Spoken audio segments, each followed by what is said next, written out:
The quiet street was supposed to be safe, a place where neighbors waved and kids rode bikes until sunset. But one night, the sound of metal snapping echoed like a gunshot.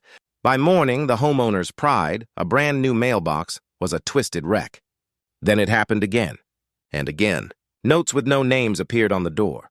Threats sharpened into something darker, and every creak outside felt like a warning. Who was behind the late-night sabotage, and why were they so determined to break more than just a mailbox? Ethan and Marissa thought they had found the perfect retreat when they bought the little cedar-sided house on Maple Ridge Lane. The neighborhood looked like a postcard, tidy lawns edged with blooming hydrangeas, kids tossing basketballs under the glow of soft streetlights, and the faint smell of barbecue drifting in from weekend cookouts. After years in a cramped city apartment, it felt like the calm they'd been chasing. The couple threw themselves into making the house their own. On Saturday mornings, Ethan knelt in the soil planting herbs, while Marissa painted shutters a deep forest green that made the house pop against the pale trim. Their rescue dog, Scout, claimed a sunny corner of the porch as his throne, keeping watch over a street that always seemed friendly and predictable. Neighbors were welcoming at first. Mrs. Callahan from across the cul-de-sac brought over a loaf of warm banana bread. Kids from the next block left chalk drawings on the driveway. And when the Neighborhood Association's Welcome Committee arrived with a glossy packet of community guidelines, Ethan barely skimmed it. He figured the list, trash pickup times, lawn height suggestions, was the usual suburban stuff. They'd left the city to escape noise and stress, not to start fights about shrubs or mailbox styles. But there were signs, small at first, that the peace might not last. The HOA president, a sharp-eyed retiree named Harold Grant, lingered a little too long during their first introduction, scanning the freshly painted shutters as if measuring them against a mental checklist. When Marissa asked about adding a small garden shed, he smiled tightly and said, "All improvements require approval, of course. We take pride in keeping things uniform around here." Ethan laughed it off. Uniform was fine, until it wasn't. A week later, a neatly typed note appeared in their mailbox reminding residents that decorative items must conform to community aesthetic standards. No signature, just the HOA letterhead. They hadn't even put anything decorative in the yard yet. Still, life rolled on. Scout chased squirrels, Ethan grilled burgers, Marissa hosted Sunday brunch for her sister. But every time they passed the HOA bulletin board by the clubhouse, new notices appeared. Updated landscaping rules, revised parking policies, warnings about non-compliant structures. Most neighbors shrugged it off. But Ethan noticed the way Harold's gaze followed him when he wheeled out the trash cans an hour later than scheduled. Then, one windy evening, a low clatter echoed from the side yard. Ethan stepped outside and found their brand-new mailbox door hanging open. The screws somehow worked loose. It might have been the wind. Or maybe not. He tightened it, brushed off the chill that crawled up his neck, and went back inside, unaware that this small annoyance was the first crack in a calm facade about to splinter wide open. Ethan tightened the mailbox screws again the next morning, but by dusk they'd loosened as if someone had been tugging at them. He tried not to overthink it. Yet when he opened the door, a single sheet of paper slid out, an official HOA courtesy notice warning of a possible violation for unauthorized exterior paint. The forest green shutters. The very first project they'd done together. At first, he laughed. The color was tasteful, even understated. But the fine print at the bottom listed a penalty of $50 a day if the non-compliance continued after 10 days. Marissa's smile faded when she read it. "We submitted pictures of the paint when we closed," she said. It was already green. Ethan emailed the board with photos proving the color hadn't changed. No one responded. Instead, a second letter arrived, this one a formal citation. The daily fines had already started. From that point on, small disturbances multiplied. The morning after Ethan trimmed a few wild branches overhanging the driveway, a notice accused him of improper tree maintenance. When he parked his truck along the curb during a grocery run, a bright orange warning sticker threatened towing for extended street parking, though he'd been gone less than an hour. Neighbors whispered that Harold, the HOA president, had a reputation for selective enforcement. The couple across the street once received 3 separate fines for leaving a basketball hoop visible from the road. While Harold's own shed, clearly larger than guidelines allowed, stood untouched behind his fence, Ethan kept a careful log of each notice, each email he sent unanswered. But the harassment only grew bolder. Late one evening, as he carried Scout back from a walk, he spotted a shadow by the side gate. By the time he reached it, only the faint squeak of shoes on pavement remained. The next morning, their gate latch was bent and a muddy footprint smudged the boards. Marissa urged him to call the police. Ethan hesitated. "Without proof it's them, what can we even say?" he argued. Instead, he installed a motion sensor camera near the driveway. Days passed. Nothing. Until one windy Thursday at midnight, the camera pinged his phone. He tapped the alert and froze. A hooded figure crouched near the mailbox. The grainy footage showed a gloved hand twisting the screws before the figure darted into the darkness. Ethan rushed outside, but the street lay silent, empty except for a fluttering HOA bulletin tacked to the streetlight. He sent the video to the HOA board demanding an explanation. Their reply came not as an email, but as a certified letter. Tampering with association property is a serious offense. All exterior cameras must be approved prior to installation. Remove immediately to avoid further fines. It felt like a game he couldn't win. They were the ones meddling with his property. Yet now the camera itself was non-compliant. Each fine stacked higher. Paint, tree trimming, unauthorized security device, until the total threatened to drain their savings. Marissa's patience thinned. "We left the city for peace, and now we're prisoners in our own yard," she said, her voice cracking. Ethan clenched his fists. "They picked the wrong house," he muttered, determined to fight back. He researched state statutes and discovered a homeowner protection clause requiring documented proof before any HOA penalties could be enforced. Armed with this, he attended the next HOA meeting. The clubhouse smelled faintly of burnt coffee and fresh paper. Harold sat at the head of a folding table, eyes narrowing as Ethan approached the microphone. Ethan calmly presented his timeline, the letters, the footage, the baseless fines. Murmurs rippled through the small crowd of neighbors. Harold's face reddened. "This is not the place for accusations," he snapped. "The board maintains full authority to uphold our standards." But a woman in the back raised her hand. "Then why haven't you fined your own property for that oversized shed?" she asked. Heads turned. A few cell phones lit up, recording. Before Harold could respond, Ethan set a folder of photos on the table, clear images of the shed, the broken gate latch, the hooded figure. "If these fines aren't removed," Ethan said evenly, "my next stop is the county inspector and a civil attorney." The room buzzed with whispers. Harold's mouth opened, closed, then tightened into a thin line. "This meeting is adjourned," he barked, slamming the gavel. That night, the neighborhood felt charged, like the heavy air before a storm. Ethan half expected another threat, another sabotage. Instead, silence. For 2 days, not a single letter arrived. On the third morning, a thick envelope appeared in the mailbox.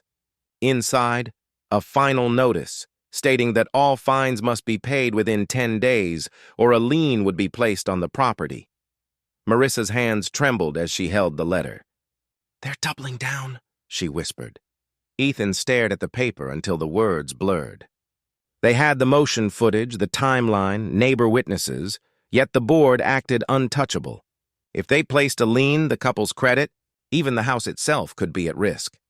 That night, he sat at the kitchen table long after Marissa went to bed, scrolling through state codes, legal forums, anything that could crack the board's armor. A headline caught his eye. "State court rules unlawful HOA fines void without certified violation proof." His heart pounded.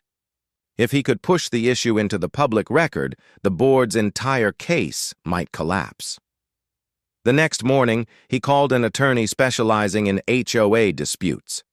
The lawyer listened quietly, then said, "You have a strong case, but understand, once we file, the gloves come off. They'll fight back hard. Ethan glanced out the window at the quiet street, the rows of perfect lawns hiding their secrets. Let them, he said. But before the paperwork could even be filed, a new twist arrived. A notice taped directly to their front door, something the HOA had never done before. In bold black letters, it read, "Mandatory emergency meeting. Pending vote on foreclosure authority." Marissa's voice shook. Foreclosure? They can't, can they? Ethan's pulse roared in his ears. The board wasn't backing off. They were escalating. The quiet war had just become a full-on siege. The night of the emergency meeting arrived with a biting wind that cut through Maple Ridge like a warning. Porch lights flicked on one by one as neighbors filed toward the clubhouse, their breath clouding in the cold air. Ethan and Marissa walked side by side, hearts pounding, a manila folder clutched in Ethan's hand. Inside lay every notice, every photo, every time-stamped email, proof of a months-long siege. The clubhouse buzzed with uneasy whispers. Folding chairs filled quickly, neighbors leaning in, their curiosity sharpened by weeks of quiet rumor. At the front, Harold Grant sat rigid behind the long table, gavel in hand. The board members flanked him like sentries, eyes darting anywhere but toward Ethan. "Order!" Harold barked, voice cracking through the chatter. "We are here to vote on granting the association the authority to foreclose on properties with repeated unpaid violations." Gasps rippled across the room. Marissa gripped Ethan's arm. "Foreclosure? They're really doing this," she breathed. Ethan stood before Harold could call for silence. "Point of order," he said, his voice steady but loud enough to carry. "Before any vote, the homeowners deserve to hear why these so-called violations exist in the first place." Harold's lips curled in a tight smile. "Mr. Collins, this is not your platform for accusations." "Then why post notices on my door threatening foreclosure without evidence?" Ethan shot back. Murmurs swelled. Neighbors turned, phones ready, cameras blinking red. Ethan laid the folder on the table with a firm smack. "This is every letter you've sent, every email you ignored. And this," he held up a USB drive, "is footage of someone tampering with our mailbox and gate. I shared it with the board weeks ago." No response. Harold's eyes flickered, just for a heartbeat, but enough to feed the room's electricity. One of the board members, a woman with silver hair and nervous eyes, shifted in her seat. "I move to proceed with the vote," Harold said, voice tightening. But a neighbor stood. Then another. "Let him speak," someone called from the back. "We all got those random fines," another added. The room erupted in agreement. Ethan met Harold's gaze. "I also spoke with a state HOA compliance attorney.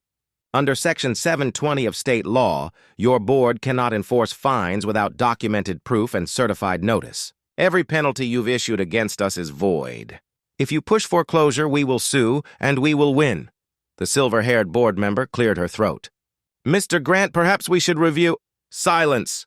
Harold snapped, slamming the gavel so hard it cracked the table. The sharp sound jolted the room, but it also triggered a wave of murmurs, sharper, angrier. That's when a neighbor near the aisle raised a phone high. "We're live streaming this," he announced. "Whole neighborhood deserves to know." Harold's face blanched. "Turn that off." But more phones lifted, screens glowing like small defiant torches. Ethan pressed forward. "And while we're discussing compliance," he reached into the folder again, pulling out a series of photographs. "Here's your personal shed, Mr. Grant, measured at 12 by 16 feet. The guidelines cap out at 10 by 12. No permit, no approval. Yet somehow no violation notices." Gasps turned to outright exclamations. Someone whistled. Someone else laughed bitterly. Harold's knuckles whitened around the gavel. "This meeting is over." "No," said the silver-haired board member, rising to her feet. "The members deserve a vote, just not the one you planned." A chorus of agreement echoed. "Vote him out," a voice called. Another added, "New board now." Harold's composure cracked. His eyes darted toward the exit, then back to the crowd of neighbors who'd once deferred to him but now closed in like a tide. The gavel fell from his hand with a hollow clatter. Ethan stepped back, pulse hammering. He hadn't planned for a coup, but the momentum was unstoppable. The silver-haired member seized the gavel. All in favor of removing Harold Grant as HOA president effective immediately? Hands shot up across the room, a forest of arms. Only two stayed down, Harold's and his closest allies. The woman's voice rang clear. The motion passes. For a moment, the room went silent, stunned by the speed of the reversal. Then applause thundered against the walls. Someone shouted, "About time!" Harold stood frozen, face drained of color. The neighbors parted, but not out of respect. They simply gave him a path to leave. He strode toward the door, muttering something about legal counsel. But the crowd barely noticed as the silver-haired woman turned to Ethan. "Mr. Collins," she said, her voice firm but warm, "please share that evidence with the new board. We'll review every fine issued in the past year." Marissa squeezed Ethan's hand, her eyes shining with a mix of relief and disbelief. He nodded, breath unsteady. "I'll send everything tonight." But as the cheers faded and neighbors began to disperse, Ethan felt a strange stillness settle over him. Victory should have felt lighter. Instead, it thrummed with the weight of months of stress, of quiet nights shattered by fear, of a home turned battlefield. Outside, the cold air smelled sharper, cleaner. Marissa leaned into his shoulder. "It's finally over," she whispered. He wanted to believe her. Yet as they walked back toward their house, he noticed something glinting under the porch light. A single envelope lay on the top step. No stamp, no address. Just his name in bold black ink. Ethan bent to pick it up, heart thudding. Inside, a single line scrawled in heavy marker. "This isn't finished." The porch light flickered once, then steadied. Somewhere down the street, a door clicked shut. When the porch light finally stopped flickering, Ethan and Marissa exchanged a silent look that said everything. Not yet. The anonymous note sat on the kitchen counter like a coiled snake. They'd defeated Harold in public, but someone still wanted them on edge. The next morning, Ethan photographed the envelope and forwarded it to the newly elected HOA board along with the rest of his documentation.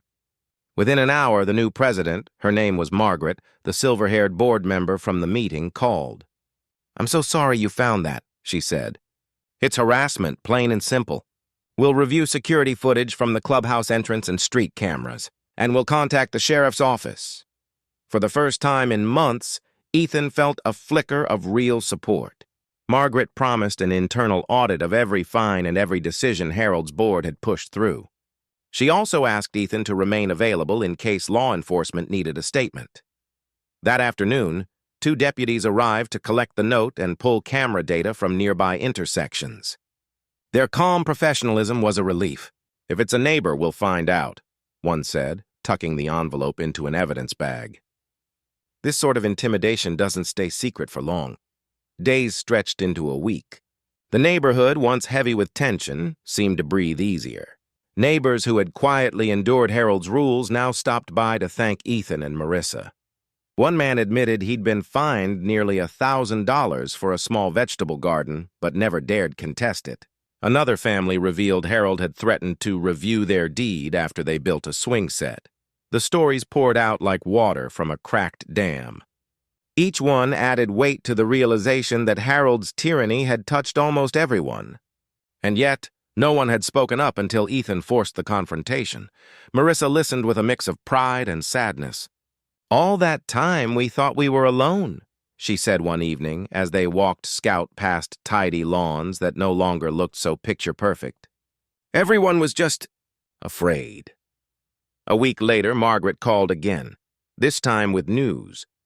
The sheriff's office traced the marker ink on that note to a local hardware store. They matched the handwriting to another complaint filed against Harold last year by a different homeowner. "It's circumstantial, but strong enough to open a harassment investigation." Ethan wasn't surprised, but the confirmation still sent a jolt through him. Harold hadn't just lost power. He was willing to stalk the people who took